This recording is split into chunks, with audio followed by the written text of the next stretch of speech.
Friends, I hopped too close to the sun, and I learned the hard way why anyone north of 25 should probably stay off slides.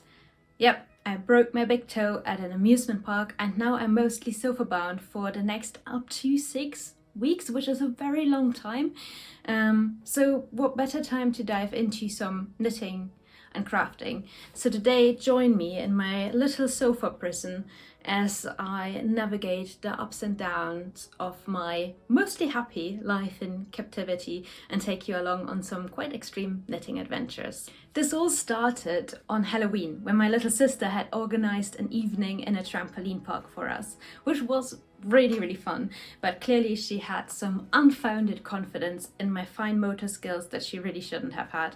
And after a very unfortunate sliding incident, I knew kind of instantly that my toe was hurt, but I thought it was just bruised. It was hurting quite a bit, but I looked at it and it looked kind of fine. So I just kept going, and also since the next day was a holiday and then it was the weekend, I didn't think it was worth going to the ER room because I thought I just bruised my toe and I didn't want to clog up the ER, take away resources, and also I didn't want to sit around there for 6.5 hours or 7 because clearly this wasn't an emergency. So I mostly decided to kind of power through the pain that weekend. I was kind of stubbornly trying to walk, but mostly I just parked myself on the sofa with an increasingly sore foot and my knitting.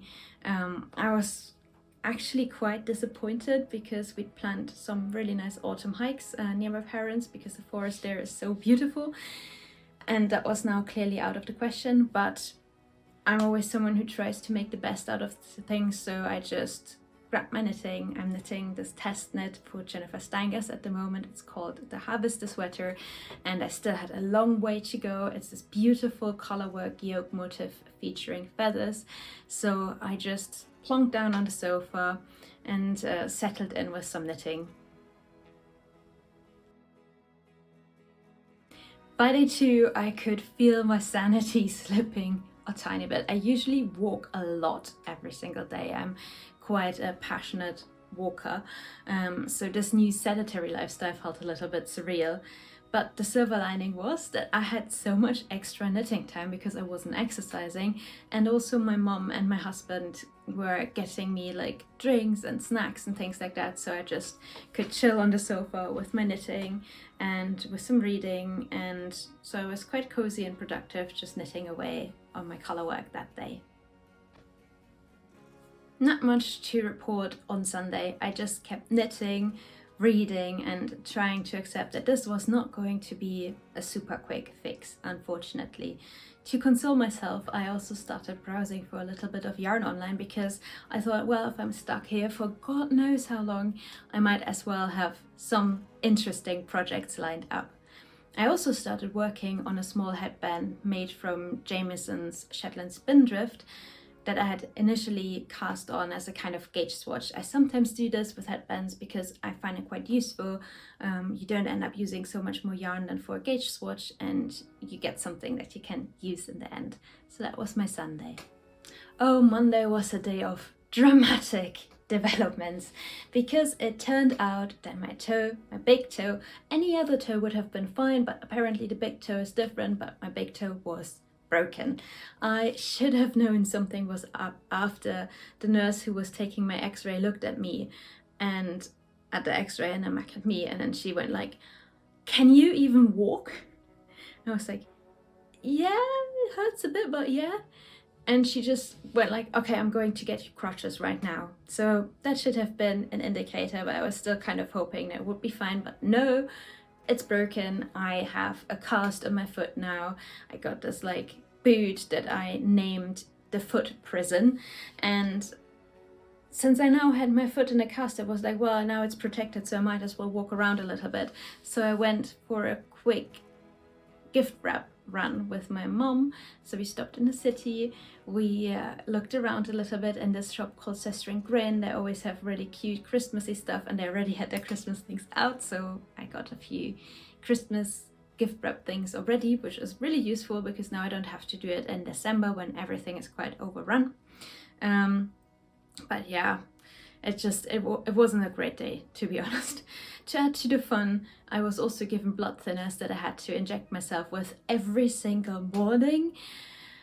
I get queasy about like injections, so that really wasn't something that I was thrilled about, and the whole situation felt like massive overkill for a broken toe, because that didn't even hurt that badly. But hey, I didn't study to be an orthopedic doctor, so who am I to say?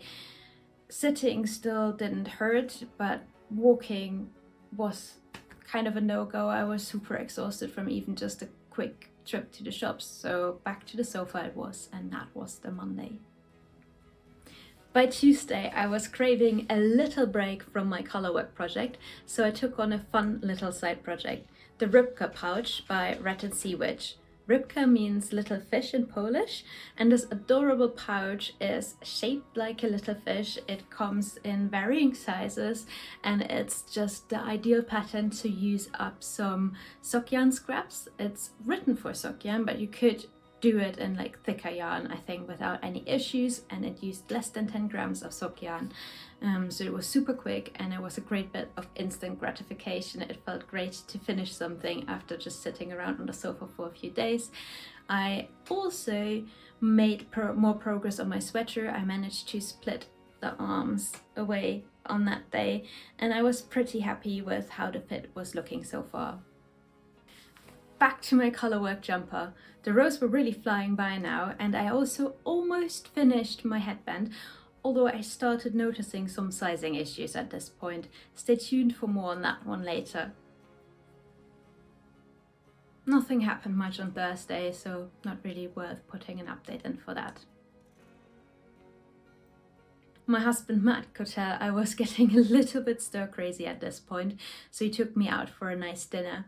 I got dressed up with the cast and everything. It was a little bit of a comical look, and we had a lovely evening out, which was possible because he drove us there and back, so I didn't actually have to walk at all. And it was really nice to have a reason to get off the sofa for a little bit. I finished my headband, and it was way too big. It was huge. So it was time for some improvisation. I decided to felt this headband in the washing machine at 60 degrees Celsius. This can be done with non-superwash yarn quite well usually, and that would also make it shrink. And I was hoping that by shrinking it down, it would just fit, which didn't quite work, but I then could cut it down to size afterwards, because with felt you can just cut it and sew it. You do not have the issues that you have when you're trying to cut knit fabric, that you really have to make sure it's not unraveling. That's just really not an issue with felted fabric at all. So I cut into it with some sharp sewing scissors and sewed it down to a size that fit my head. And I added some silk ribbon embroidery for a little bit of extra charm. This is inspired by a friend who completely looks like a pre-Raphaelite painting, and I wanted to give this to her as a little surprise, and I will at some point. And so I wanted to have that kind of flowers on forest green effect, or flowers on murky waters, like something out of a John Everett Millais artwork, and I think that was working quite well. The headband was now almost perfect and done. It just needed a few extra sparkly beads for that final touch, and then it was ready to be gifted away. This was a really exciting day because a new yarn haul arrived, and I also had a bit of a cast on and things like that, so I will now hand over to Past Me to unbox some yarn and explain a little bit what was going on. I guess you can kind of tell I'm not having the easiest day today. I am fully aware that like getting to rest like this is a huge privilege in itself, but it's still not so nice to be stuck inside for like weeks. I love it in small doses, but it's just that I don't have a choice and I really miss going out, but what can you do? But anyway, so I think you can hear nibbling because my cats have discovered it too. But just a little while ago, a parcel got in for me, and it's the parcel I ordered from Retrosaria, which is a Portuguese wool store, and it's here now. And so I get a little pick-me-up, I get to unbox this and look at all of the nice yarn. And since you're here, I thought I would just take you along. And my cats apparently are interested in getting in on the whole thing too, so let's hope they behave. Let's have a look at this. Okay, yarn. This is Parcelception. There's a parcel inside the parcel,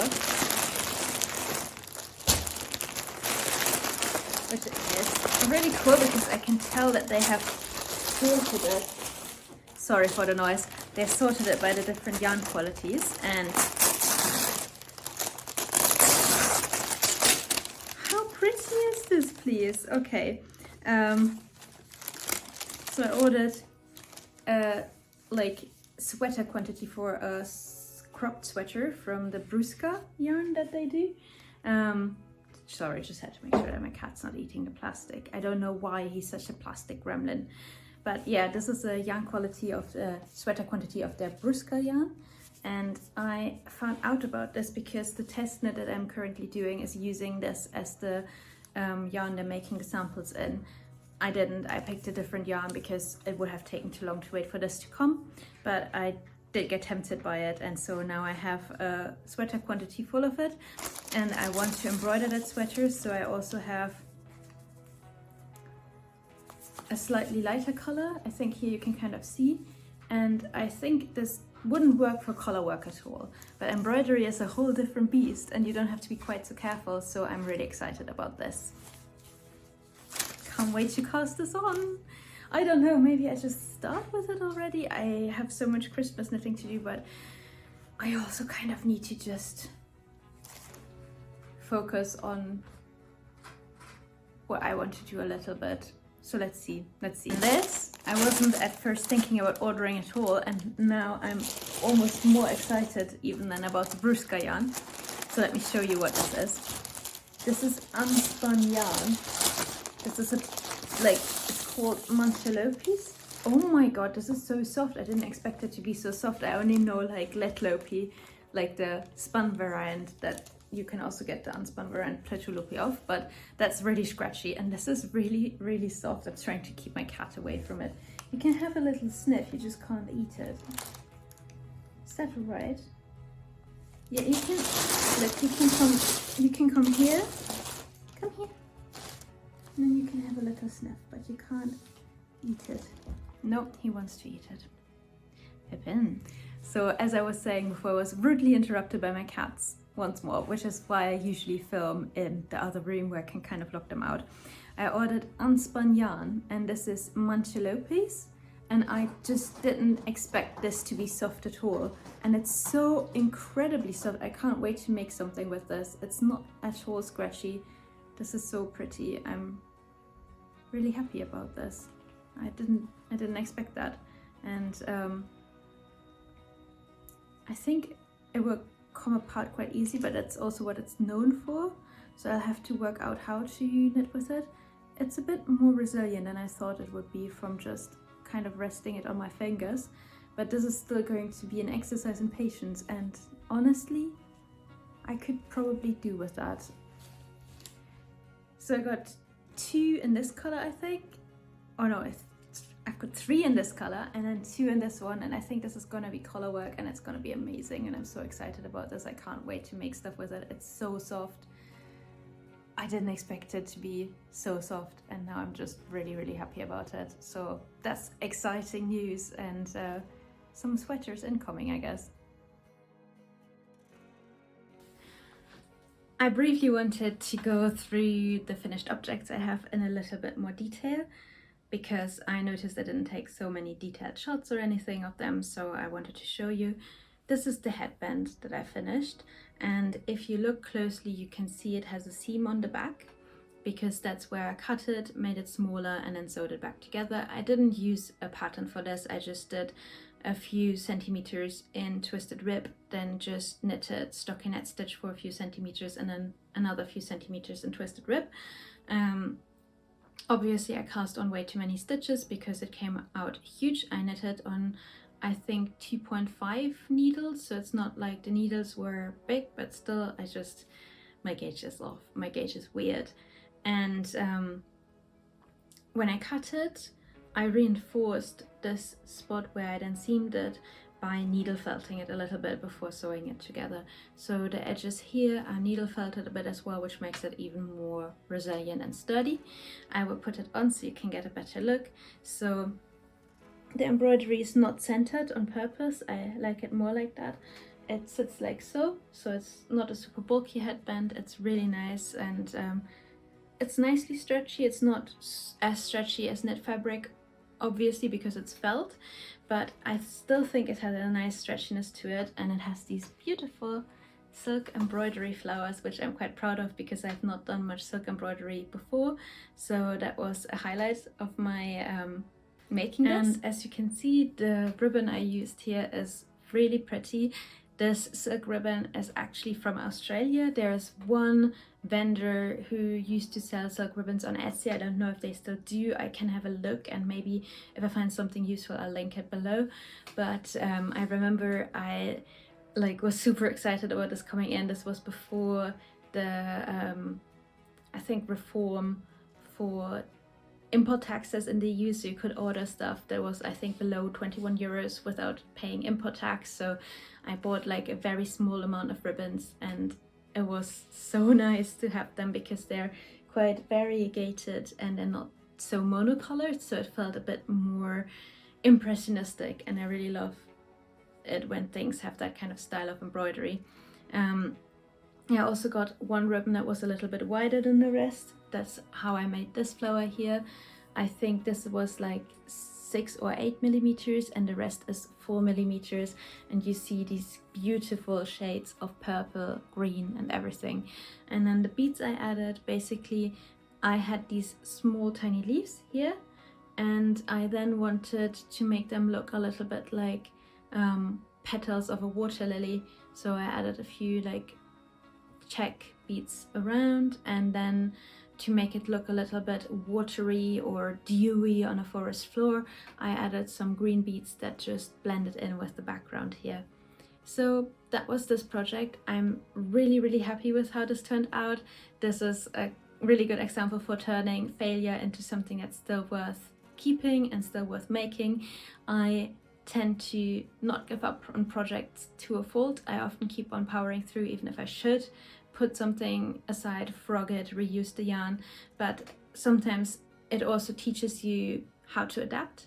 And I think this is one of the cases where it did, because I think I'm way happier with how this turned out than I would have been with my original plan. This is gorgeous and improvised and glorious, and I'm just really happy about it. Here we have the little Rybka pouch, and I should say both the headband as well as this pouch is knit out of Jamieson's Shetland Spindrift yarn. So this is a non-superwash yarn. It is fingering weight roughly. It is 25 grams in one little ball and 105 meters, and it's 100% pure Shetland wool.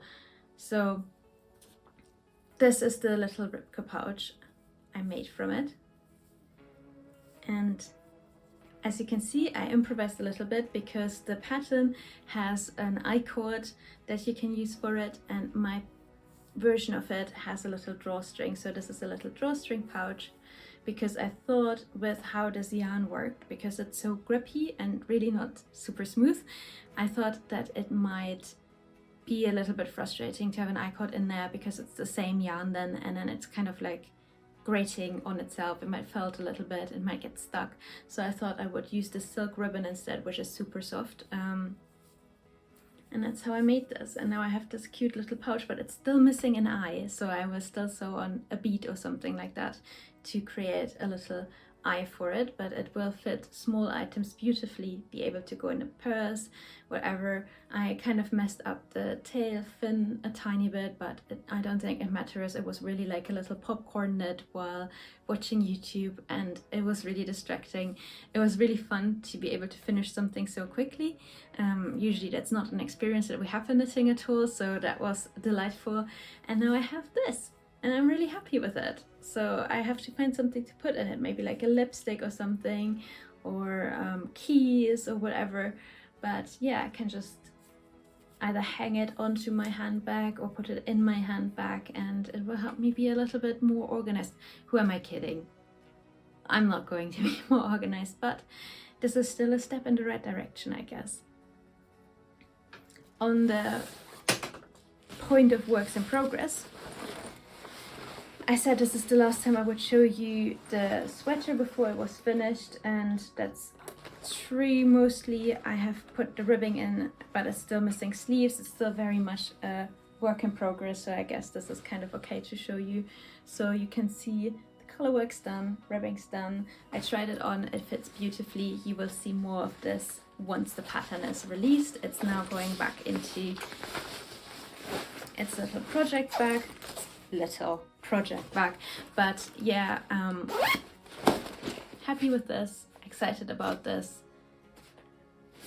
You will hear more at a later date. I hope that the time where I get to sit down and tell you all about this is quite soon. Then the hat I knit on while catching up with friends. I knew I needed something easy because they just came back from Japan. They traveled to Japan, and I knew I wanted to hear all about that.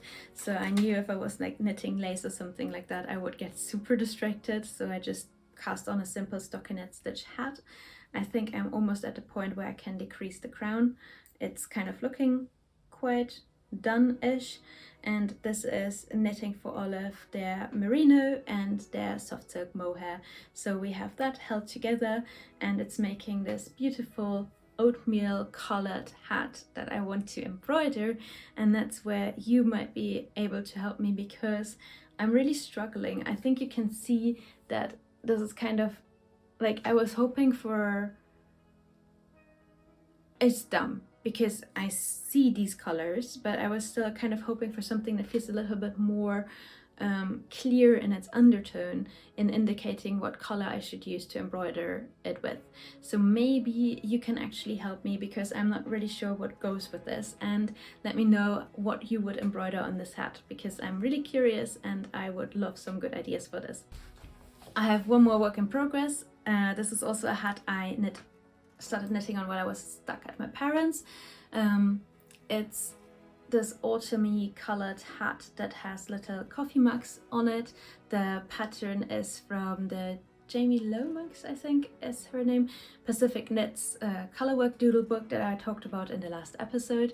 And I just kind of ran out of steam on this one a little bit, because even though I'm the autumn girly, I love autumn, I'm almost already getting a bit of a Christmassy vibe, but I think I'll still kind of finish this, because it's also not for me, it's a surprise for someone. So I kind of want to get it done and send it off, and it shouldn't take too long. But I noticed I made a mistake in the color work a few rows back, so I have to go back, and that's really annoying in this yarn. So I'll see what I do with this, but I hope I kind of muster up the energy to just finish it and get it done. As for acquisitions, because yeah, you saw that I have 2 sweater quantities of yarn that made their way into my stash, and that's obviously going to give me something to work with for quite a bit, and I'm really excited about that. That also means I should probably get more project bags, and I did already get 2 little project bags, albeit for smaller projects. When I went to the city with my mom to get gift wrap, the shop also had these little drawstring bags, and this drawstring is strong enough to keep my cats out of it. And I got this one, and I got this kind of Christmassy themed one for a medium-sized project. So I now have more project bags to make stuff with, and I now have, I think, the most cast-on projects I've ever had in my entire knitting career. So yeah, there's quite some work to be done, and I'm really excited about that. Alright, that's it from me for this week, and let's see how the situation develops with my foot. I hope I'm back to hiking really soon, but I think I might be a little bit overly optimistic about that. I'll keep you updated. In the meantime, I'll keep knitting. I'll keep you updated on that as well. I have a few things that I'm quite excited about finishing, getting done, sending off, things like that. So yeah, I have my work cut out for me. If you enjoyed this video, then give it a thumbs up and consider subscribing. to my channel. As you gathered from this whole thing, we do a lot of knitting and a lot of hiking usually here, and I hope to see you again super soon. Thank you so much for keeping me company in my imprisonment. Bye!